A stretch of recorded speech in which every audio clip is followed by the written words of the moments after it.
Thanks for being here. Subscribe to Cheating Stories Best, so you don't miss new stories. My boss's boss burst in on my wife, and what did I see in my bedroom? Today's story has a similar plot. Enjoy the show! It was nearly midnight when I finally reached the city I call home. I had spent the last week on a business trip covering some remote parts of my sales territory. I work for a large multinational pill manufacturer, and my responsibility was to convince medical staff in my territory to recommend our branded products above all others. Every 6 weeks, I had to spend a week away from home to cover my area regularly. My day went from visiting one doctor's office to another, promoting our products and leaving free samples where possible, highlighting the qualities that set our brands above the ordinary. It was a game of chance. 1 out of 6 times a day, you might get lucky and get to talk directly to the doctor. Most of the time, you were talking to the head nurse or the person assigned to deal with people like me. My wife and I wanted to pay off our debts before starting a family. I left on Sunday this week so I could be there early in the week. In addition, when I submitted my daily reports this Thursday at 7 p.m., I received a call informing me that the regional sales manager had given me permission to go home and take an extra day off with pay. I again exceeded plans for the quarter. These visits at unusual times finally brought me visibility when I worked in these places. I spent extra long hours on business trips, visiting these medical facilities after working hours. This may not have made a big difference in terms of promotion, but when I filled out my daily reports and sent them by email, it spoke for itself. I found that I spoke directly with more doctors this way than during a typical day. Most of them had quiet hours, which made it easier to have open and honest one-on-one discussions with them. This allowed me to pass on knowledge about what was new, why it was better, or what to look out for if there were complications when taking the medicine with others. This earned me a lot of respect from the doctors in the field. Most agents in the field like me did not approach this customer channel because they saw it as repeating what had already been done. I have found this to be the best way to reach doctors directly, since most of these operations served clients without appointments after opening hours. From 4 to 6 o'clock was their quiet time. As long as my fellow salespeople completed their daily visit schedule, they were happy. My way of looking at things was that if you constantly do more than what is required on odd days, when you do follow through, it will be taken seriously. Maybe it was because I was the youngest and newest member of the sales team which fueled my ambition. Some days I skipped lunch to reach out to a couple of extra contacts. I must admit that I am a people person and have a gift of persuasion that seems to make people feel at ease when interacting with me. On a personal note, if I wanted to cheat on my wife, I would have plenty of options, especially on the road in every city and place. There was always some young, attractive person new to the field for various reasons, ready and planning to flirt with those they thought were better placed than the majority. Those who knew me in the field called me a cunning dodger because I always found a way to get out of sticky situations without leaving any grudges behind. My mother cheated on my father regularly when I was a teenager. We 3 children knew this. We also knew the man's name and reputation. I watched my father suffer from emotional pain for years. On the rare occasions when I ran with my father, we talked. He felt trapped and at a loss. At the same time, because of his views on responsibility to children, he remained in a loveless marriage. I knew that when the time was right, he would take steps. My mother treated my father like dirt. As a result, I made a promise to myself that I would never allow myself to be like my mother. I could not and did not want to intentionally hurt another person. One night, my mother and I had an argument. I called her what she was, a cheating girl. She said that my father does not have the courage to leave her because he loves her too much. I told her to be careful because her own words could come back to her with great force. Mom found out the hard way how wrong she was. As soon as the last of his children, that is me, graduated from high school, he took his revenge. They said it was an accident, but the facts still don't make sense in my eyes. I still believe that because of what happened, his love turned into hatred, which allowed him to take revenge. My mother and her long-term lover, who was her employer, fell off a cliff after my father confronted them, demanding that their relationship be permanently ended in every sense. My mother made the mistake of telling my father that he was not a man, and the only reason she stayed with him was because he was such a good provider. She then told him to his face that now that their children were grown, she would file for divorce. They had separated, and he had just left the family home a few days earlier when it happened. One evening before filing for divorce, my mother and her lover decided to try a new restaurant that had opened on top of a bluff outside of town for the elite.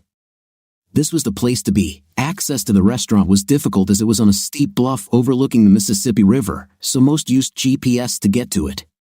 It appears that the GPS in my mom's lover's car was faulty and gave the wrong directions. They missed the restaurant by just a block and fell off a cliff in the dark during a storm. The police did not take into account in their investigation the fact that my father wrote the code and could easily have found a way to program it to fail. Her parents and relatives had a heated discussion with my father about how to handle her funeral. He wanted to cremate her and nothing more. This led to a big argument, so he told them all about her relationship with the man she died with. They wanted proof, so he provided it, a video from her own mouth where she stated how long their affair lasted and what she thought about her husband and her children.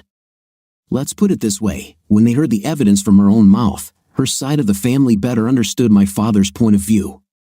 If they wanted to give her a big funeral, they could pay for it themselves, but I wouldn't come. None of us kids came either because we all felt the same way. Her family eventually buried her very quietly under her maiden name. It seemed like the truth coming out of her own mouth said it all. Even her own family had no respect for her after my father revealed her true thoughts. The death notice appeared in the newspaper. After it was all over, I turned the last corner heading towards our house when I saw someone else's car parked in our driveway. I stopped at the edge of the road opposite the curb to collect my thoughts because due to my parents' relationship, I was already on guard. I quietly approached the house, which was plunged into darkness. Using the flashlight function on my cell phone, I peered through the garage window and confirmed that my wife's car was there. This meant that the unfamiliar car parked in front of the house was not a replacement and had no reason to be there at that time of night. I checked the license plates on the car and found out they were local. Since my wife is allergic to alcohol, she could not serve such drinks to guests. I opened the front door after discovering that the security system was turned off. It was unusual. We usually turn on the alarm before going to bed. The wife's family home was burglarized when she was young, so as soon as we bought the house, the alarm system was installed and used constantly. I went to my gun cabinet and grabbed my double-barreled shotgun. I didn't know what was going on, but I wanted to be prepared for the worst. After loading it with one round, I took off my shoes and walked up the stairs to the bedroom. The door was wide open. I could see them both deeply asleep, tired from the passion of their lovemaking. Thanks to one lamp on the nightstand, a huge man was sleeping on top of my wife's back. There was blood on the sheets. The room smelled of the stale smell of intim. It was time to make a decision. I quietly returned to the living room to think. Should I go back upstairs and remove them as I believed my father had done, or not? I don't know how much time I spent thinking. Finally, I decided what to do. This was not the time and place to do what I thought my father had done because there would be no chance for me to escape. This could not be presented as an accident. No matter what they did, I had to face the fact that they weren't worth going to jail for life over. It looks like my wife was having her period, which explains where the blood came from. No matter how you looked at it, it didn't look like consensual night at first glance, so I called the police. I quietly called 911, explaining that I had come home to find a man I didn't know apparently asleep after having an intimate with my wife. I asked them to send the police and come through the front door since it was open. After the call ended, I went back upstairs. I could already hear sirens in the distance. Entering the bedroom, I fired a shot at the ceiling. Gypsum dust fell all around and on them as they quickly woke up to see a gun pointed straight at their faces. Both my wife, Jenny, and Dugdale were stunned and in shock. I was the last person they expected to see. This was going to get interesting.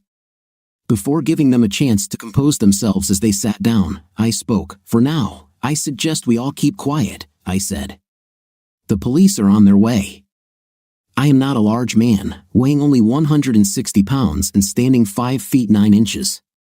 I'm still 32 inches around my waist. At school, I was involved in athletics, excelling at long distances. This was something I continued to do every weekend because during a long run, I could feel the tension draining away from me. Jenny, my wife, weighed about 110 pounds, had a slender figure, firm buttocks, and beautiful, full breasts. Her height was at most 5 feet 6 inches.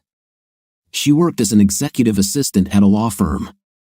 We met in our first year of university and lived together for 2 years before getting married. I loved her very much and never expected this. At that moment, I realized how quickly love can die. The man who had been with her earlier was 6 feet 3 inches tall and weighed 250 pounds. He obviously had a 40-inch waist. I could see that his body was practically all muscle. He was also my boss's boss. I knew that the only thing keeping me from ending up in the hospital right now was the shotgun in my hands. To everyone who knew him, he was a complete jerk. When the police squad entered my house, they called my name and I answered, pointing in the direction of the bedroom. They entered the room with their weapons drawn, expecting the worst. The first thing they asked upon entering was for me to put my gun on the floor, which I did. The first thing one of the officers did was push my gun away before putting his own away. I was asked to put my hands behind my back, and I complied. They quickly handcuffed me and took me out of the room. I was told to sit in the living room while they finished examining the scene. Another police officer called an ambulance to check on my wife. I knew they had to wonder if I had shot her in anger. A police officer took a man without clothes into custody after allowing him to put on his pants. He was caught on camera by news crews being placed half without anything in the back of a police car. The story was broadcast live. Jenny, my wife, was photographed as she was loaded into the ambulance for transport to the hospital. This is where things started getting interesting for me. I was going to be the center of attention. A female detective arrived and took charge. After speaking with 2 officers who were processing the scene, she approached me. I told her my story, explaining that I had returned home unexpectedly. She took me, still handcuffed, back to the bedroom and asked me to tell her my story as it happened. I showed her where I used the gun to shoot through the ceiling. When she checked the gun, she found that I had only loaded 1 round into it. "Very smart move," she said. "This shows that you were only trying to scare them to control the situation. Considering your size compared to his, your action can be justified. It also negates any charges of attempted murder, which I'm sure will be raised when I question them later." When she saw all the blood, she said out loud, "I would have thought something was wrong here too." I gave her my explanation of how it all happened and gave her my boss's cell phone number. I listened as she called my boss, waking him up from a sound sleep. Fortunately, he confirmed my story. It was noted that my presence at home was not expected, but due to my achievements at work earlier in the week, I was given Friday off. Credit cards will confirm the time I checked out of the hotel. I will be required to pay for the entire night even though I checked out early. The fact that I was still wearing my work clothes was noted by the detective. The policewoman, after removing the handcuffs, suggested that I find a hotel room for the night and contact them tomorrow to find out when I would be allowed to return home. I told her I was going to go to the hospital emergency room to fill out medical forms and provide her insurance information. The female detective walked me to my company car. On the way to her, she gave me her business card. After checking, she discovered that my suitcases and product samples were still in the trunk. I heard her comment to herself, "It's good when a person's statement can be easily verified. It saves us time and doesn't force us to go in the wrong direction." The morning paper mentioned Jenny and Dugdale. It was noted that this was adultery. "Colin, this is a disaster," said Lucas. "Thanks to the media attack last night and this morning, the wives of other sellers have started to come out." Lucas said, "It seems our boss used our schedule to decide which woman he would deal with and when. We told our sales staff to have their wives report everything directly to the police station. Today is a lost day for everyone because everyone is upset about what happened. It's really confusing because some of the things these women are saying about Doug don't make sense. Headquarters is panicking that this is all coming out," Lucas explained. "Thanks for letting me know, Lucas, but we still don't know what's wrong," I said. "It's looking more and more like Doug planted something on my wife. If no charges are filed, I'm turning in my resignation. I won't work for the man who cuckolded me." "Take your time, Colin," Lucas replied. "Let me convey your thoughts to HR. When I tell them what I've learned, you may not be the only one who feels this way. Either way, he has used his powerful position and knowledge in a way that could put the entire corporation at risk with big legal problems they don't want," Lucas said. "I'm giving you a week of paid medical leave so you can figure this out. Don't worry, I'll keep you posted on this." On my side, I don't want to lose you because you act hastily, Lucas continued. I found an inexpensive hotel near one of the main entrances to our city. After checking in, I collapsed on the bed in my clothes, having been awake for almost 30 hours straight. Sunset had already come when I woke up. It took me a few minutes to collect my thoughts. After opening my suitcase and choosing some fresh clothes, I took a quick shower and shaved before checking my cell phone. I missed 8 calls. When I contacted the response service, I found 6 messages left for me, 1 each from my wife's parents and my father, 2 from my boss with updates on what was learned, and 2 from the female detective investigating the case. The first thing I did was call the police detective. "Hello, this is Colin McBride," I said. "Detective Benton, have you tried to contact me?" "Thanks for calling back," she said. "Your boss told me you were up all night. I hope you slept well." "Actually, I just woke up." "It was around noon when I checked in," I replied. "How can I help?" "I have a few questions for you," Detective Benton said, "but more importantly, I have a lot of news for you." After the morning media flurry, a lot of background information has been revealed. This raises many questions about what really happened. "Well, I was just getting ready to get dressed and go out to dinner," I said. "Maybe I can grab something along the way and bring it to the station." "Well," she said, "since I haven't eaten yet and you're not a suspect, what if we meet somewhere in about an hour? That will give me time to change my clothes and take a shower." "Sounds good to me," I responded positively. "Name the place." Since I had time, I called Lucas, who answered immediately. "Hey, Colin, have you talked to the detective yet?" he asked. "First meeting her in an hour to discuss a few things," I said. "I called her first as soon as I woke up, and now I'm calling you." "It appears that Doug Dale's days with the company are numbered," Lucas said. "Our head office personnel department has been instructed to terminate his employment as soon as possible for violating the moral standards in his contract. We learned that 5 other sales representatives had wives who dated Doug regularly. Your wife was only one of them. Mrs. Dale has already hired a lawyer, and by the time she is done with him, he will be finished in every sense," Lucas revealed. "She seemed to be convinced that he was staying late for after-work meetings every Thursday," Lucas continued. "Our head office is sending legal representation to fire him tomorrow." "Wow, they're moving fast," I said. "I've been ordered to send 6 of you to the corporate office branch as soon as things start to settle down," Lucas explained. "For the time being, I will be doing both Doug's job and my own in this regional office." "Am I still on vacation for next week?" I asked. "Yes, and longer if necessary, with full payment," Lucas replied. "HR confirmed my decision. Hell, they even praised me for it unofficially. They think you're one of the best field agents we have and are afraid we'll lose you. Your reports always contain new locations and marketing opportunities for us. With this complimentary approach to handling our products, we have seen a noticeable increase in volume from your area." I arrived at Olive Garden to find Detective Benton waiting for me. Rush hour at the restaurant had already passed, and the hostess soon showed us to our table, which was half closed. I was surprised to see the detective out of uniform. However, she considered our meeting so important that she dressed smartly and stylishly. I loved seeing the lady in the dress, and the one she wore was designed to impress. If she was trying to impress me, she did a great job. Detective Benton was blonde this time, but I could see traces of her dark roots. She was about my height and had a good figure. If I were free, I would be interested to know where this might lead. I put on black pants, a soft yellow shirt, and a black sports jacket. It wasn't anything special to me since it's what I wore to work. As soon as we sat down, she informed me that toxicology tests had found no illegal substances in my wife's blood.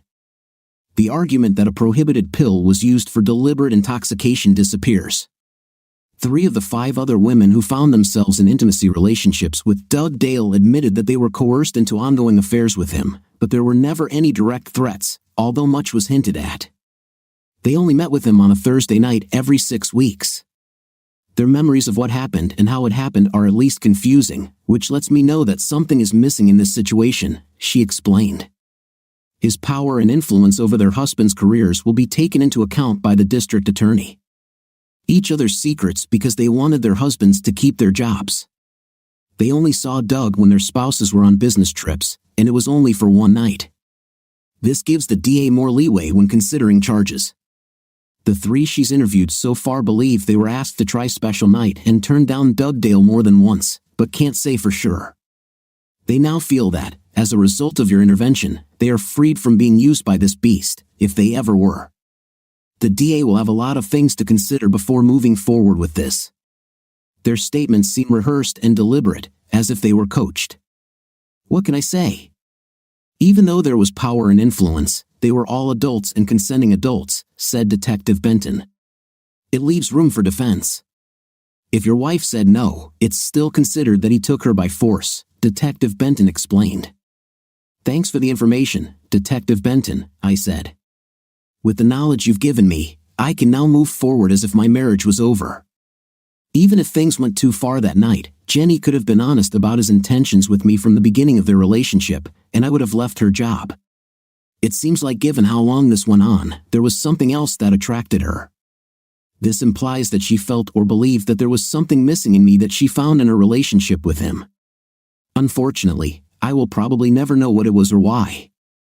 For some reason, Detective Benton had a big smile on her face. Colin, if we can get on a first-name basis, my name is Fiona. It was actually a very enjoyable dinner. We both enjoyed the unlimited salad more than the pasta. With things completed, we both relaxed and began to get to know each other better. My wife's situation was never discussed again. It was almost 10 o'clock in the evening when we parted. As we were leaving the restaurant, she informed me that I could return home tomorrow. The forensic team has completed its work.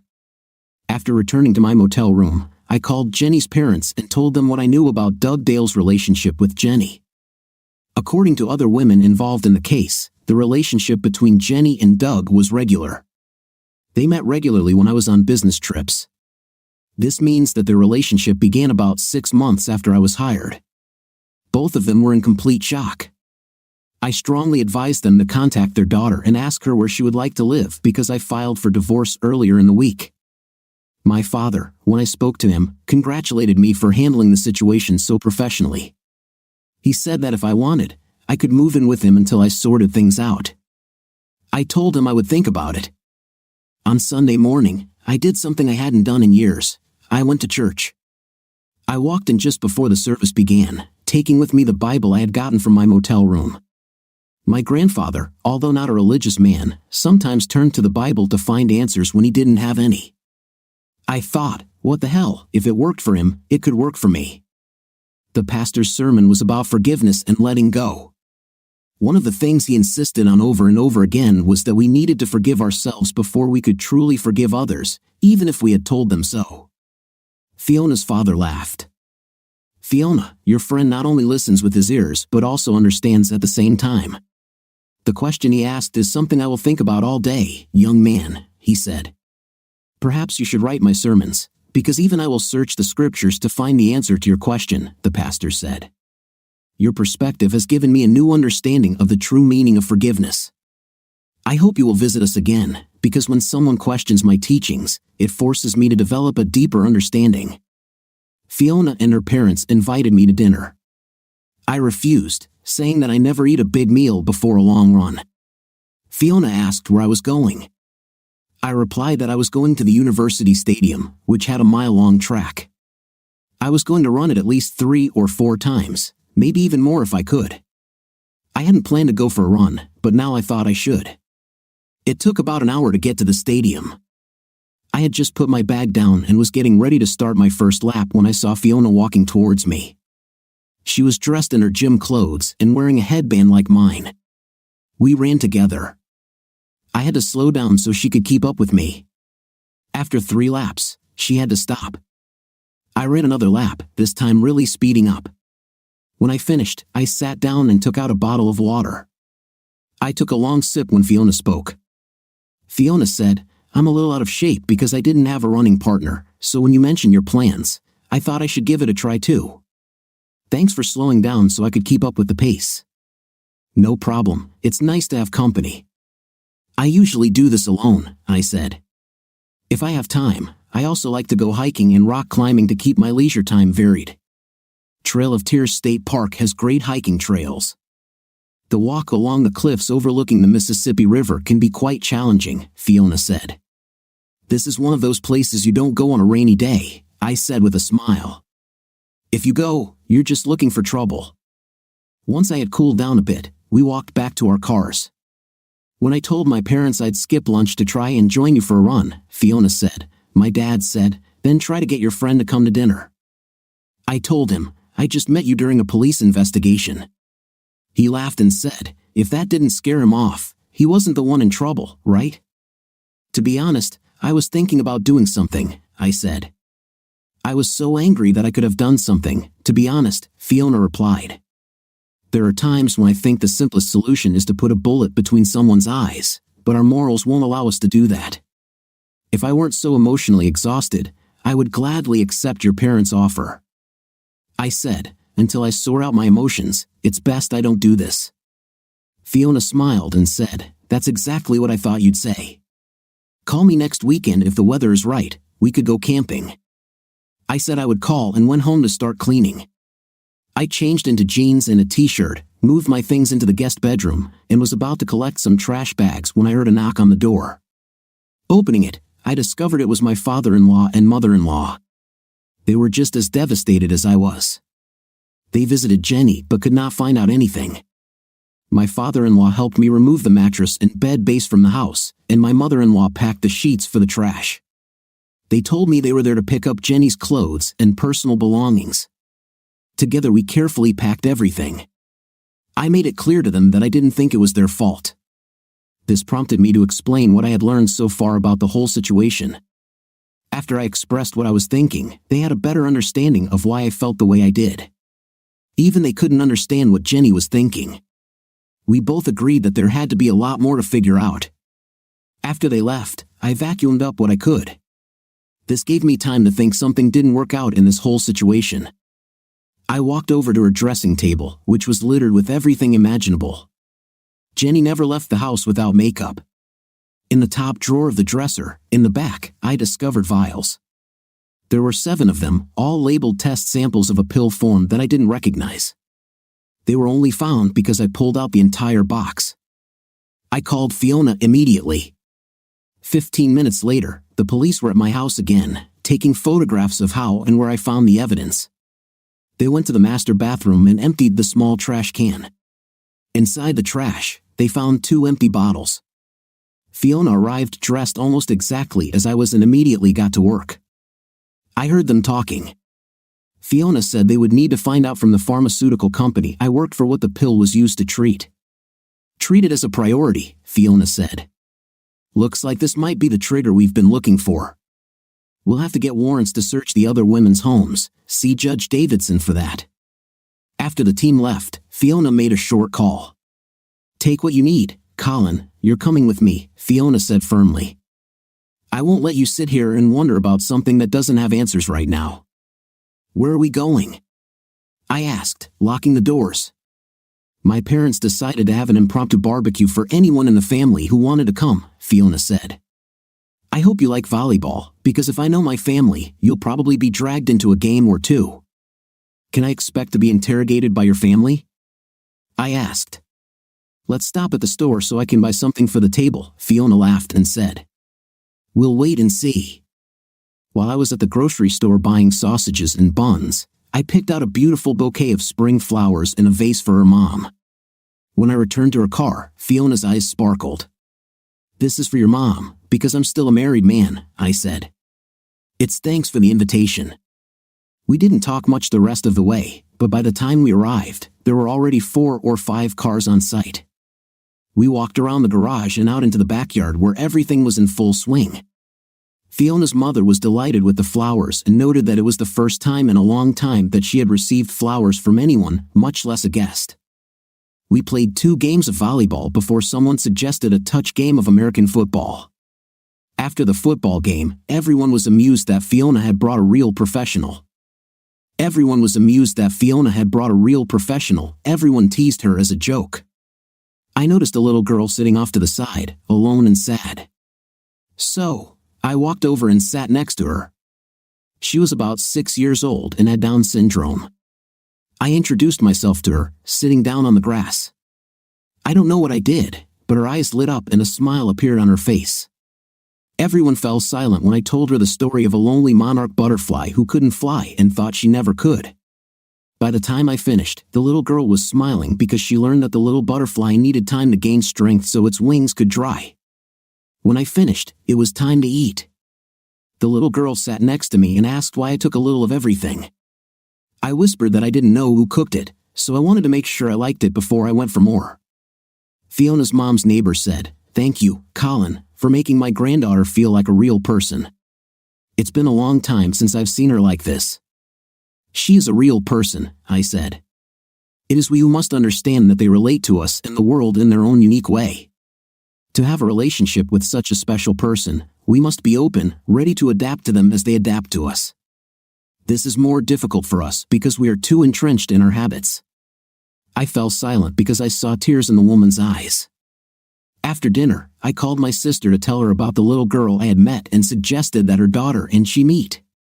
My sister was in favor, so I gave my mobile number to the little girl's grandmother. She lost her parents in a car accident a year ago. Her grandmother is overwhelmed with taking care of everything and is overprotective of her. Fiona said, "Who is she talking to on her cell phone?" "My sister and her daughter have the same situation," I said. It seemed to me that both girls needed a friend like themselves. Fiona snuggled up to me and kissed me tenderly on the cheek. Everyone noticed but said nothing as we said goodbye for the night. Fiona's mother heard from her neighbor what I had done. "Colin, thank you for what you did. Elizabeth is thrilled that she will finally be able to talk to someone who is going through the same thing as her. They will meet at the park tomorrow after school," she said. "I don't know what brought you two together, but my husband and I hope we see you again."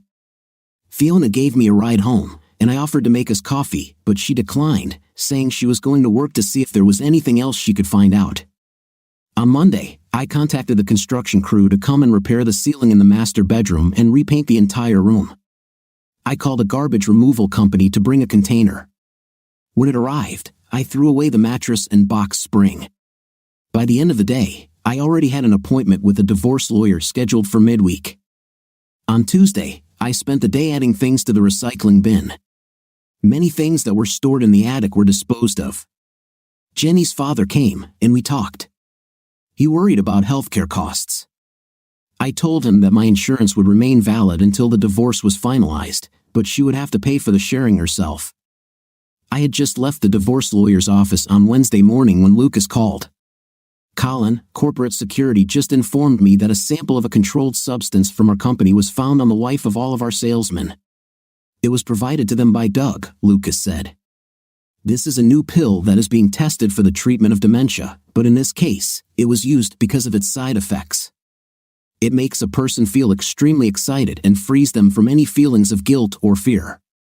If the police weren't looking for something specifically like that, they would never have found it. From what I just heard, it looks like Doug will be in jail for a very long time," I said. He was providing them all with nothing more than a new version of the pill to get a girl into bed. The question is, how did he get it? Another question I have to ask is what are the legal consequences of its use on unknown test subjects? Was he an internal employee working on testing unknown to us? "I really have no idea, Colin," Lucas said. "I will pass these questions on to higher-ups to see if they can provide answers." "You better, because it looks like the corporation was trying to cover their asses," I stated. After this conversation, I felt the need to contact Detective Benton. I asked for her email address. I received it and responded with my own. I returned home and wrote an email with the conversation as I remembered it with my boss Lucas. Then I sent it. After this was done, I sent a text message saying, "Check your email." Around 3 o'clock in the afternoon, I had to sign for receipt of a registered letter delivered to me from Mrs. Douglas Dale. It was an offer to meet in person, which included her mobile number. I called her, and we agreed to meet on Saturday afternoon at a small, secluded restaurant in Poplar Bluff.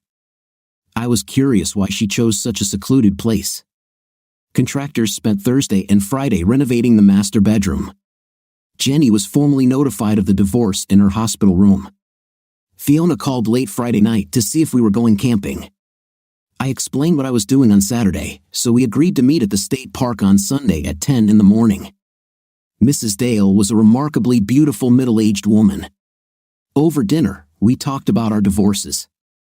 Just as we were about to leave, she handed me a large envelope.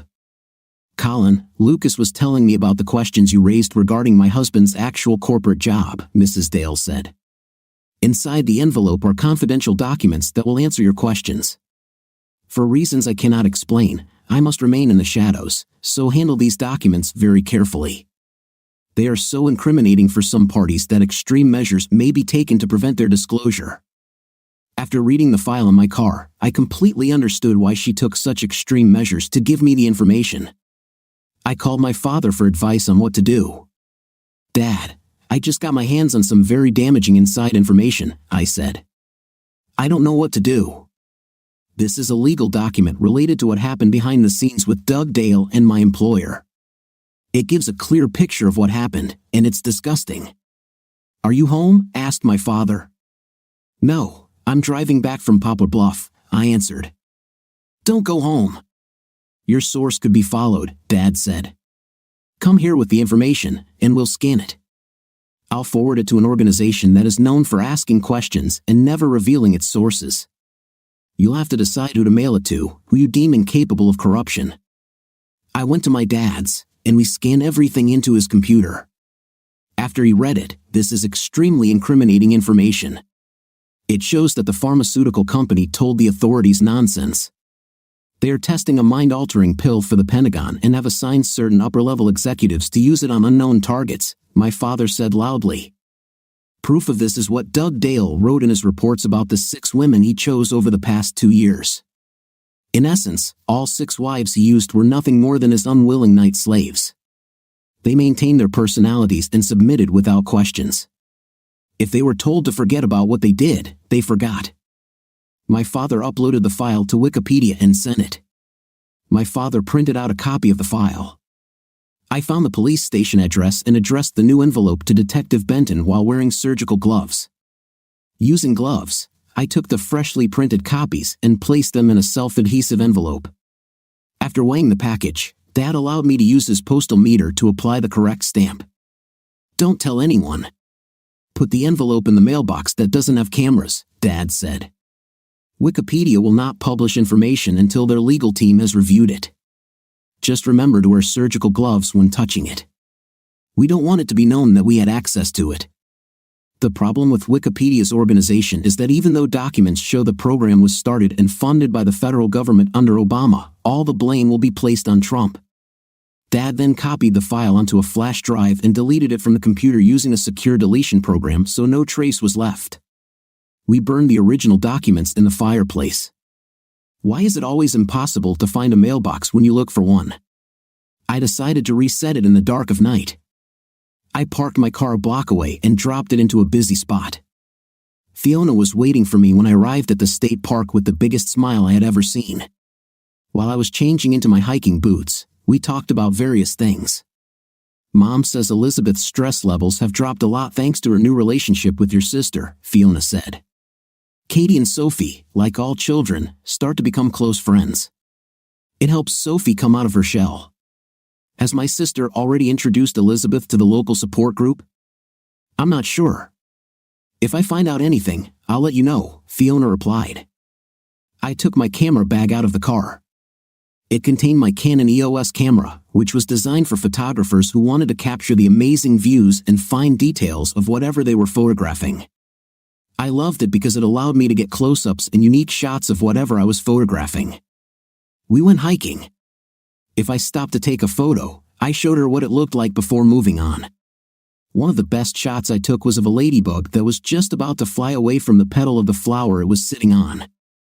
I tried to photograph Fiona whenever I could. I especially liked the ones that showed her determination to overcome difficult parts of the climb or descent. We spent time discussing the flora and fauna that surrounded us on our journey. It was almost 4 o'clock in the afternoon when we returned to our cars. The hike, which should have taken 1 to 2 hours, took us almost 6 hours. Neither of us discussed the situation that brought us together, not once.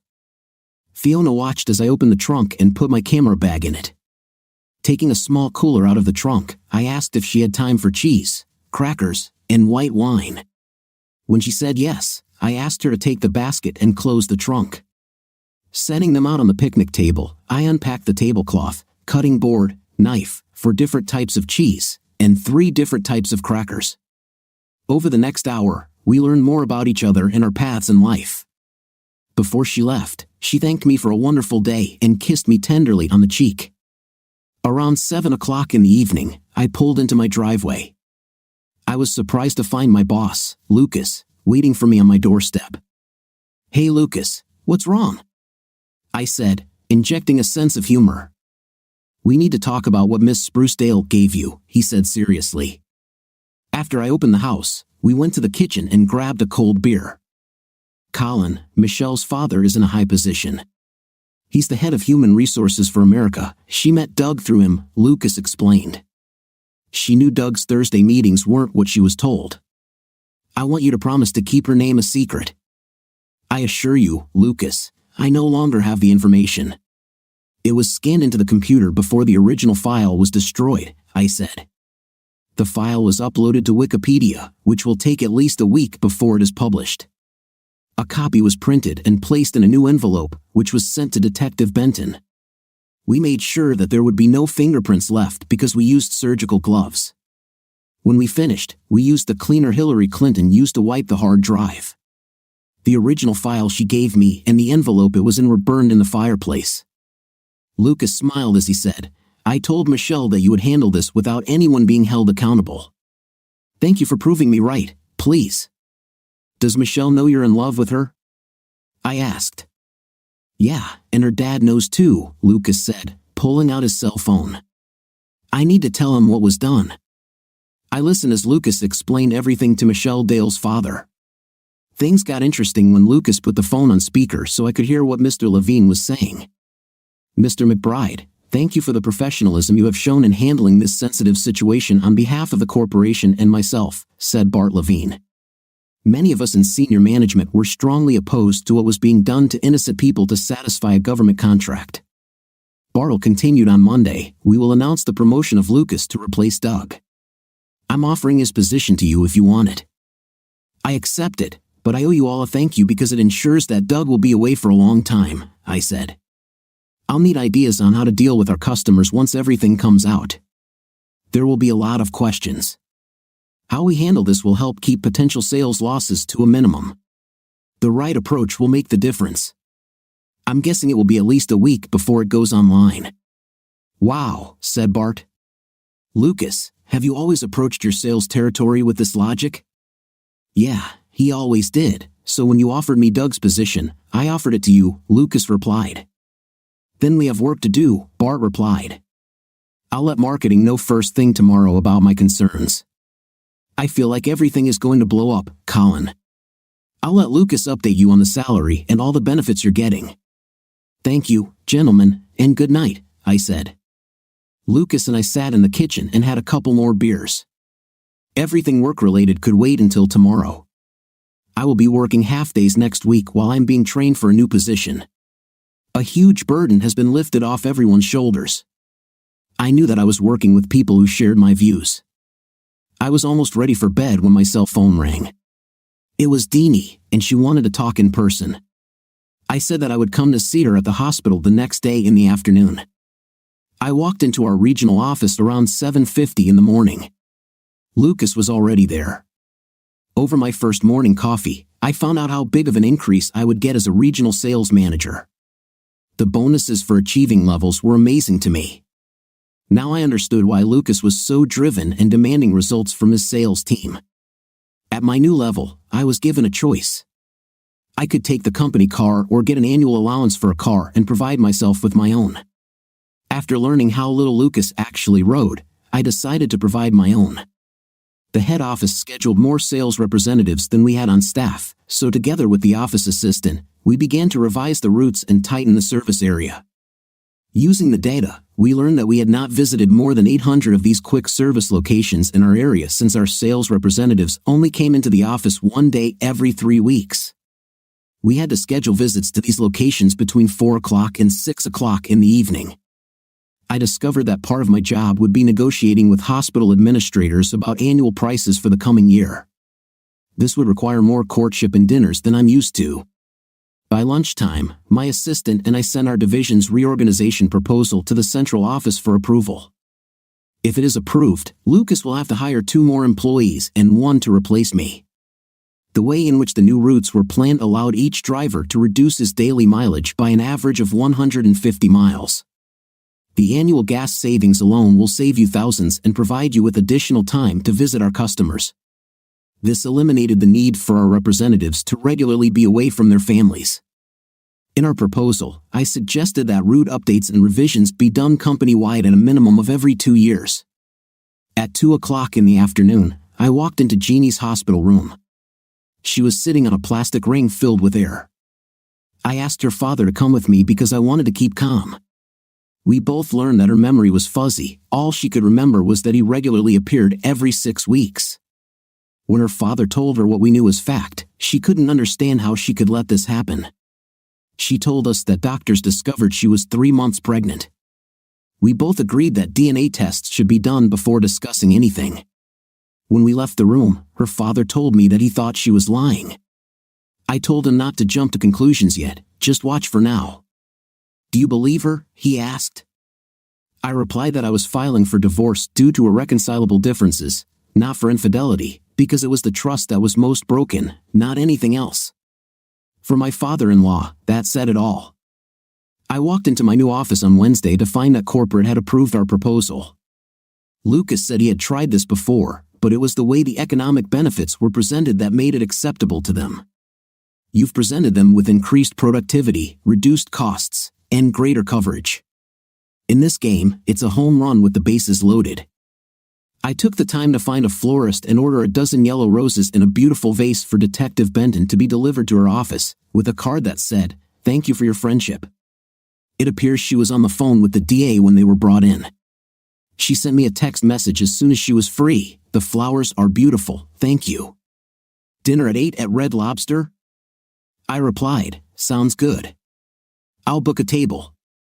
Before I left at the end of the day at 1 o'clock, I said to the assistant who was helping in the office, "Tony, I will be taking over as sales manager starting early next week. I would like you to become my executive assistant." Tony broke into a smile and said, "Yes, Tony. Since all of our sales reps have GPS, let's do a comparison test over the next 3 days. By using the date and time of their stops and comparing them to GPS data, we can identify some deceptions that I can use to my advantage at our next meeting." "You're not going to fire anyone, right?" Tony asked, concerned. "No, I'm not, Doug. I know everyone has been dealing with a lot of problems," I said. "I want to use this as a teaching tool and establish a line of open communication." "Oh, I didn't know about that," he said. "Now I admire you even more. This also gives us the opportunity to discuss new routes in a 4-day work week so they can catch up on paperwork on Friday," I said. "I want to emphasize that weekends and evenings should be time for family, not catching up on work." "Will I be at the meeting?" he asked, surprised. "I believe the assistant should work with me, not under me," I said. "When I'm not there to make decisions, your word is law." "That's enough, I'm leaving. See you tomorrow." Tony had a wide smile on his face. I could see in his eyes that I had given him the biggest promotion he had ever received in his life. Before I left, I stopped by Lucas's office to tell him that I had made Tony my assistant and explained what his new responsibilities would be. Lucas paused for a moment, considering what I said, then called his secretary, who had transferred to work with him, and informed her of her new title and the responsibilities that came with it. "Sherry, let me make this clear. If I am not there and Colin needs approval or disapproval, it is up to you as my assistant to act on my behalf. Whatever you say to him, I will support 100%. You will be involved in every aspect of my work," Lucas said.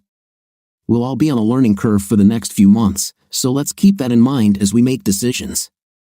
Now I need to call Brad and convince him of this. Tell him the truth, that because marketing has not provided us with protection from the media storm that awaits us, you and I have come together to create this new program to protect our staff and their families," I said. "Our job as a team is to protect our staff, their families, and make sure what happened never happens again. Lucas laughed. You seize the moment while you can. If this works, you'll rise through the ranks faster than anyone I know. Then, a message notification appeared on my mobile phone. Checking it, I saw, I'll be wearing jeans tonight if that's okay. I replied, good for me, then called the restaurant to make a reservation for 8. Lucas said, judging by the look on your face, whatever it says, it was good news that made you book a table at the restaurant. Just dinner with a friend, I replied. If it's Detective Benton, be careful. You're marriage material in her eyes, he said with a slight laugh. When I met with her to confirm the time of your departure, she asked a lot of questions. We talked. She told me that she already knew your marriage was over and was very proud of how you were handling it. On the way home, I stopped at a stationery store to buy a frame and some sheets of photo paper. I took a photo of Fiona's glowing face looking up at me, having just slipped and fallen while climbing in a difficult spot. It was a shot that captured the fullness of her bright eyes, which glowed with shared delight. It was as if you could see the laughter coming out of her at that moment. I printed the photo 8 by 10 inches and used a paper cutter to trim the edges. I then framed it. The wooden frame perfectly accentuated the picture. The remaining images were uploaded to the cloud to be sold and promoted as wallpaper for computer screens. The last thing I did was put the photo in a small gift bag and cover it with construction paper. Fiona met me at Red Lobster at 8, and we went inside. She noticed the gift bag but didn't say anything. We ordered the great feast for me. She wanted the scampi. I let her choose the wine. She really liked their cheese biscuits. We both had salad while we waited for the food to arrive. I offered her a surprise. Taking the gift bag, she opened it. It was funny to see her eyes sparkle with excitement. It's wonderful. I don't think I've ever seen a photograph that captures me so well, Fiona said. Can you make another copy? She asked. Of course, it only takes a minute to print, I replied. Why? She asked. I want to give a copy to my parents, Fiona said, because if I don't, they'll just steal this one from me. Do you want me to frame it, or do you want to do it yourself? I asked. A photograph will suffice, said Fiona. My mom will still replace the frame with one she likes better. During dinner, I informed Fiona about my promotion, which would take effect next week. She asked if it was worth it, and I explained what it entailed. The only thing I won't miss is all this traveling from place to place, I said. I spoke to Jeannie for the first time. I explained that her father was there, and she doesn't remember anything about her time with Doug. Her father thinks she was lying, but I'm not sure. He and I both found out she was pregnant, so we'll do a DNA test. On that note, tell your soon-to-be ex-father-in-law to keep an eye out for the DA's announcement on Friday, Fiona said. That will explain a lot to both of you. I'll go and take her statement tomorrow. That's when the charges will be announced, I said. I asked her if she wanted dessert, and she said no. After paying the bill, she followed me back to my place. We went into the home office where I printed and cropped another copy of the photo for her. Then I put it in an envelope for her. I took the time to show her where I sold my wallpaper photos. I took her upstairs and showed her the newly renovated master bedroom. Even the carpet in the bedroom was replaced. Fiona seemed impressed. I told Jeannie to come after she is released to take what she wants from the house. After that, I will change the locks and alarm code, I said. You haven't ordered the bed mattress set yet? Fiona asked. I hope Jeannie takes it, as I'll never sleep in it again, I replied. If not, I'll call Sans so they can come and get him, Sallyan, she replied, an acronym or nickname for the Salvation Army. My family always sent them things to sell, so I guess you could call it a family tradition, I said. She took the envelope and headed towards the front door. I followed her. She turned to me. I leaned over and kissed her tenderly on the cheek. With that done, she slipped out the door. I was at work waiting for Lucas when he walked through the office door. I've already made my first mug of coffee. What did Bart say? I asked. I haven't heard a word yet. I don't think they'll go for it, Lucas replied. Send him a text if you can. Just tell him the DA will speak publicly on Friday, I answered. Maybe this will get corporate to move. Detective Benton? Yes, but now it's not the detective, it's Fiona, I replied. We're becoming F. That's how it started with Michelle. As he sent a text message, Lucas's cell phone rang almost immediately. Before answering, he said it was Bart. He told the marketing department to be prepared, and they waved it off.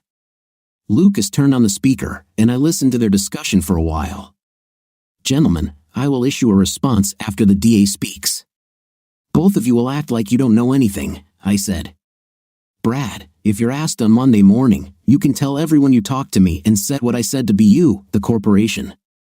Time to develop a plausible answer, saving our skin again, Colin Brad said. But how are you going to pull that off? He asked. Easy. I'll be in the crowd, listening to the DA when he makes his press release, I said.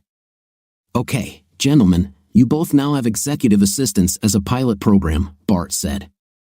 For 1 year, and then a final decision will be made based on the results. Lucas looked at me and smiled. He then said goodbye and ended the call. Well done. Are you sure you can pull this off? Just a minute, I'll call you, I said. I went into my office and called a personal friend who worked at a local television station. After explaining the situation, they said that this would be an ideal opportunity for them. I'll be notified when the press is told what time it starts.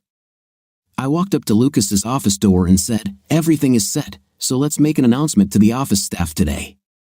Lucas came out of his office and explained to the staff the promotion of our former assistants and my appointment as sales manager for the region. Lucas made it clear that the restructuring of the office and sales routes was due to the events of the last few weeks. Colin and I believe the changes we have made will allow our staff to spend more personal time on family rather than catching up with work. These steps have been taken to ensure this never happens again, I said. As I left at 1 o'clock in the afternoon, it was clear that there was a new excitement in the air. It was funny to see Fiona standing next to the DA when he revealed what they found in Doug Dale's investigation. All 6 girls received pills that affect the psyche, believing they were trying a new type of contraception. The charges against him were finally announced. If found guilty, he faces a long prison sentence. I stood at the entrance to the hall dressed as I usually do on weekends. Fiona finally noticed me, and I saw a smile on her face. The media buzz had been going on for about an hour when I entered the room. As soon as they noticed me, they asked if I had anything to say.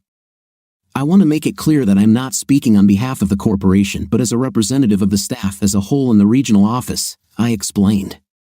We've reworked our sales routes and hired additional sales representatives to ensure that this never happens again in our regional office. As a result, our sales staff will now be home every night. I can now say that the family structure of our staff is important to us all. This regional office will focus on protecting the moral values of our employees, I emphasized.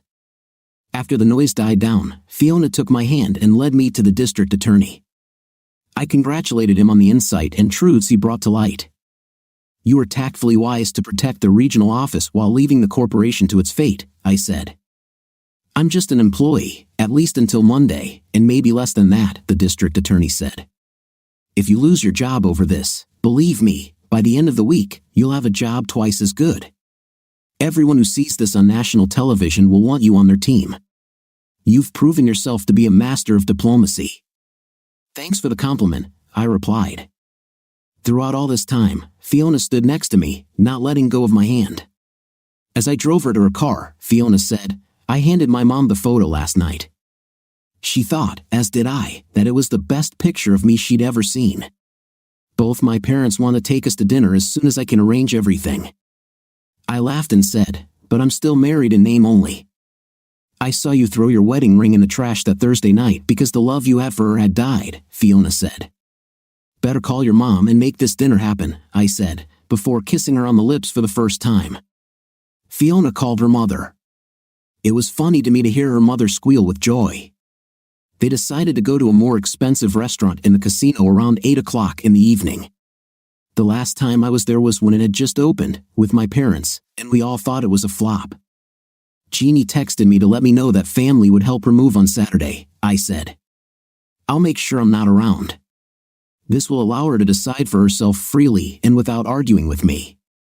I followed Fiona to the house she rented. It was well looked after, and she had 2 female cats.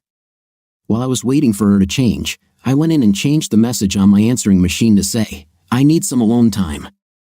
If it's an emergency, send me an email, otherwise, leave a message, and I'll get back to you tomorrow. Few people knew the uproar this message would cause. The fact is, if someone actually listens to it, they will understand that I'm not going to respond until tomorrow, no matter the circumstances.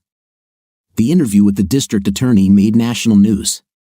My indirect denial of the events described by the DA, along with the disclosure of programs put in place to protect personnel at the regional office, raised many questions, especially when it was discovered that my soon-to-be ex-wife was one of the victims used in an unauthorized human trial. Surprisingly, the dinner at the upscale casino restaurant was better than the last time I tried it, but still not worth talking about or justifying the price for a Friday night in the Cape. For the restaurant to not be busy said a lot. Mr. and Mrs. Benton saw the interview on the local news at 6 and had a lot of questions. They ended up coming to the same conclusion as me about trust. Mrs. Benton couldn't stop talking about the photo I had taken, which was now one of many in the hallway leading up from the first floor. After dinner, Fiona's parents went to the casino to play slot machines. They asked us to join, but I refused, saying that my mother spent many evenings there and I did not want to remind myself of her. Fiona and I left them and went for a walk along the promenade in the center of the Cape, on the banks of the mighty river. We were lucky because the steamer on wheels was parked overnight. During this walk, I told her the story of my mother and our entire still-living family, not wanting to withhold any details. If Fiona asked any questions, I answered them. "Your father set high sacrifices and standards for you as a father," Fiona said. "He put raising you and your sibling above everything else. What will you do if Jeannie's child turns out to be yours?" "That's no longer a question," I said. The medications she was taking caused a spontaneous abortion. Doctors believe that because of the diet she had to follow in the hospital and the medications she was on for so long, thanks to Doug, her body was unable to carry a pregnancy. "Oh God," said Fiona. "Can this problem get any worse?" Her life is ruined, as is the life of every other woman who was involved with Doug. Most of them will end up divorced. Their civil suit will cost millions. What else needs to be found out about this pill?" I said with importance. "What side effects does it cause, and what consequences do they have in the long term?" Fiona looked at me as if I had hit her with something very important. Without warning, gathering her thoughts, she said, "When we get home, I will send an email to the DA about your concerns and why this is a question he needs to find an answer to as quickly as possible." It was almost 11 o'clock at night when I took her home. She invited me inside, but I refused. It was too early for any serious romance. I had just gotten out of the shower and was getting dressed this Saturday morning when my cell phone rang. It was Lucas, and everything went wrong. The corporate department is in a panic. They were upset that marketing didn't take HR's problems seriously. My statement made to protect the regional office was heard throughout the company.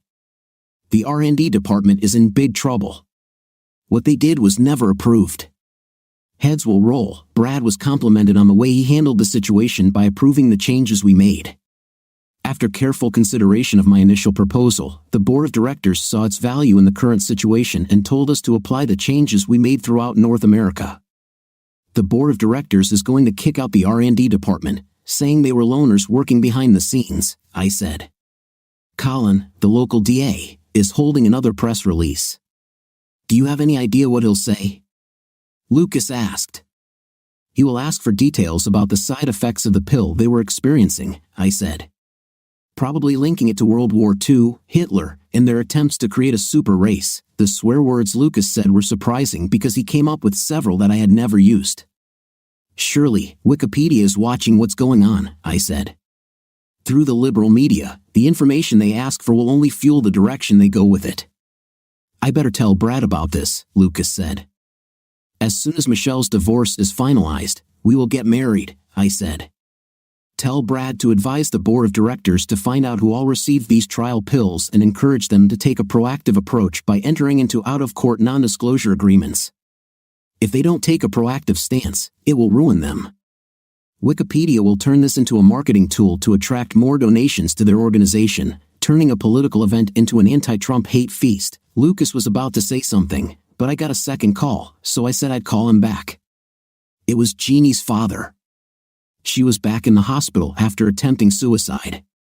the chances of her waking up from her pill-induced coma were slim. Her body gradually shut down. She was now connected to life support machines. I asked who the receiving doctor was, and he told me. I spent the next hour explaining to the doctor what he might be experiencing, he honestly said. They were starting to run tests to see if there was any brain activity. I called Fiona to let her know what was going on. Less than 15 minutes had passed before she arrived at my entrance. She refused to leave my side for the rest of the weekend. It was the first time I tried her cooking. Monday was a busy day as I caught up with all of our sales reps on a group call first thing in the morning, introducing them all to Tony, explaining how we would proceed next. I then called the other 5, whose wives were victims, separately to let them know what I thought they should do with their wives from a medical standpoint. Once they learned about my ex's suicide attempt and her current medical condition, they took my advice seriously. I think I looked exhausted when Lucas finally walked into my office 3 hours later. The good news is that we were the only North American office involved, Lucas began as he sat down. 2 more sites have been discovered, one in Argentina and one in Georgia. A team of lawyers is already in the air to address the issue directly with the victims and their families. Those involved at the corporate office in Vienna have been handed over to Swiss authorities. I nodded. Guinea's father and I just had a long talk. Doctors discovered she was brain dead. I'm going to pick him up, and we're both going to let them turn off life support. I will be at the hospital with him as long as necessary, until Guinea takes her last breath. Lucas saw me stand up and head towards the exit. After I left, he called the staff together and told them everything that was happening. He then entered his office, closed the door, and called Detective Benton to inform her of the situation. Guinea was pronounced dead at 4 o'clock Monday afternoon. Her father and I have made arrangements for cremation, with a memorial service. Her ashes will be interred in the family plot in a private ceremony early Tuesday morning. A murder charge was added to Doug Dale's case on Wednesday. I returned to work to the surprise of everyone. Tony and I were getting ready for Friday's sales meeting. I informed everyone that a memorial service would be held at Potter House on Saturday at 1 o'clock in the afternoon, where my father-in-law was a respected member. When corporate lawyers contacted me regarding my wife and the situation, I told them to contact my father-in-law because any settlement would be split in half. When my father-in-law asked me why, I replied that she had been his daughter longer than she had been my wife. His loss is greater than mine. When I walked into the sales reps' morning meeting on Friday, I received a standing ovation. I started by saying that the last few weeks have been hectic, but it's time to get started. I pointed out that the GPS did not match the locations and times in the sales reps' reports. I said, if you falsify reports and get caught, now Tony or I can fire you. If something comes up and you have to adjust your schedule, pick up the phone and call us, keep us updated. If we know this when the higher-ups start asking questions, and you all know there will be questions, we can look at our daily logs and explain. This is where Tony will explain the new routes, the new reporting system, and the new approved bonus system that comes into effect. I said, Tony, you have the floor. She gave a brilliant presentation to the representatives, supported the idea of visiting GP clinics with the increased market sales that I demonstrated. She made it clear that thinking outside the box and doing a little extra work in the long run resulted in me becoming the youngest sales manager. Each of the sales representatives was delighted because now the system was set up so that they had more time for their families. I must admit that Potter House did a good job. Bart Levon and his wife were in attendance, as were Michelle and Lucas, Fiona and her parents. All the sales reps and their significant others showed up to give me moral support. I was surprised to see the DA and his spouse. Most of the staff from where Guinea worked were also present. Those who wanted were invited back to my father's for free food and drinks. We even provided leaflets with instructions on how to get there. Quite a lot of people came. During the service, I sat with my parents and my father.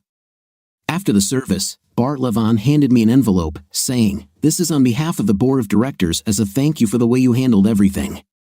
Your quick response allowed the corporation to mitigate the entire situation, which helped to minimize publicity. Just so you know, we will cover the medical expenses of the sales reps and their spouses for life and have agreed to a monetary settlement." Fiona was introduced to my father, Sean McBride, my sister Karen, her husband David, and her daughter Sophie. Everyone noticed how closely she stayed with me all day. My brother couldn't come home. He was overseas in the Air Force. Finally, after everyone had left, I relaxed and had my first drink. Fiona brought me a plate of food and said, "You should eat something because, knowing you, you haven't eaten anything all day." "How do you know?" I asked. "Colin always eats better when he's relaxed," Fiona explained. My sister, always curious, asked, "Okay, Fiona, how did you meet my brother?" With a twinkle in her eye that showed her feelings for me, she said, "I was called on Thursday night because Control thought there might have been a shooting. The first time I met your brother, he was sitting on the couch in handcuffs with a smile on his face." "Colin, was she the detective who investigated all of this?" my sister asked. "Yes," I said. By the end of the first weekend, we were starting to become friends. With what we both went through, it brought us closer. So, to satisfy your curiosity, we are both interested in seeing where this takes us, Karen. Colin was with my parents when he called you about Elizabeth and her granddaughter. I encouraged him to come so he wouldn't have to worry about unanswered questions. Fiona said it was watching him interact with Katie that made me want to get to know your brother better. Our region just completed 2 of its best quarters ever. The overall growth from this area was in the top 100 worldwide. We had many reasons to rejoice. My former father-in-law was able to retire early. The section we signed up for, even after sharing with me, secured him for life. Doug Dale's trial has concluded, and he has been found guilty on all counts. I sold the house with all the furniture and moved in with my father. The 2,000 shares that the board of directors gave me were in a safe deposit box at the bank. Fiona and I are still together. Her birthday was on Sunday. Her parents threw a birthday party at home. At this time, my whole family will be present, even my brother John, who was home on holiday. It was a joy to watch Fiona open her birthday presents one by one.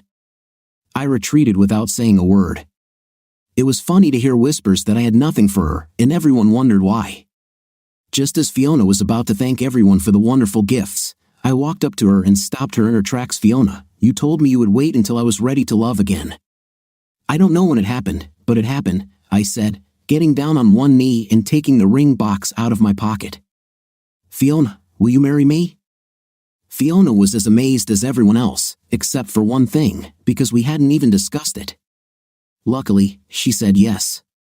We cemented our union with a very public, passionate kiss. The birthday turned into an even bigger celebration for both of us. Later, we returned to our rented house, celebrating in our own way. We were getting heated, and I started undoing my buttons when she said, "We're both going to have to take a cold shower because I'm not taking my pills." What do you think of our story today? It seems to me that the husband, upon discovering that his boss's boss had broken into the house apparently to do something bad to his wife, was not only frightened for his wife's condition, but also did not expect such a turn of events. What's your opinion? Write in the comments. Until new videos.